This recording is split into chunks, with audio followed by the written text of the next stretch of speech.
crochet, day 68. Good morning to a bunch of rain. Let's get out of here. We don't want to deal with this weather. And that's the thing with van life. You can just drive away if you don't like something. For the most part anyway. Today we are heading more south and east. The sky seems to be sort of clearing up. Or not really. Or maybe it's a little back and forth at the moment. As the sky clears, we stop for a little pee break at White Lake. And then we decide to eat breakfast here too. Just cereal. And as we keep driving, we have the delicious nectarines. And look at that. The sky is so clear now, you would have never known it was pouring. We stop to fill gas, and fun fact, old guys rule.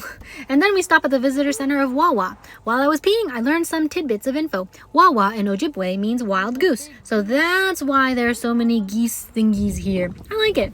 And as I got back, Beanie showed me a lot of love. I guess she does love me. She gets some pets from strangers, and then we set off again. Look at this camper. They have this cool sticker thing at the back showing where they've been. We drive a little bit more, and then we make it to Sault Sainte Marie, and we stop at Walmart. I admit, I have been very lazy getting back into cooking in the van, but we're going to buy groceries and I'll get back to it, I swear. Also, the grocery prices here are much lower than in Calgary, so we stock up on some fruit, a luxury, and we try out this local milk. Then after that, we decide to get sushi for lunch because we're going to eat it and then film the answers to our 10K follower Q&A.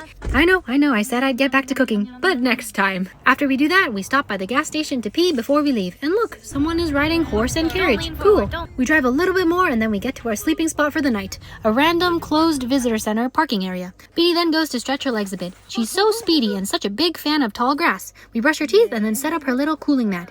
And then I get started on my new tiramisu idea, kinda. I'm going to do the tiramisu one again, but this time with some more coffee powder and cocoa powder in the actual pudding part. I do that and we watch the last episode of Perfect Match. I'm really just eyeballing everything here. I hope it turns out well. Beanie seems to be enjoying her mat. Next up, I'm going to do a mango sticky rice inspired chia seed pudding. So I bought this coconut milk and it doesn't seem very coconutty in scent. I usually get the Aroy D brand. Oh well, let's see how it turns out. So today we drove a total of 746 kilometers, so that would be 75 brown stitches and 25 white stitches to represent how many kilometers we drove today. See you next time on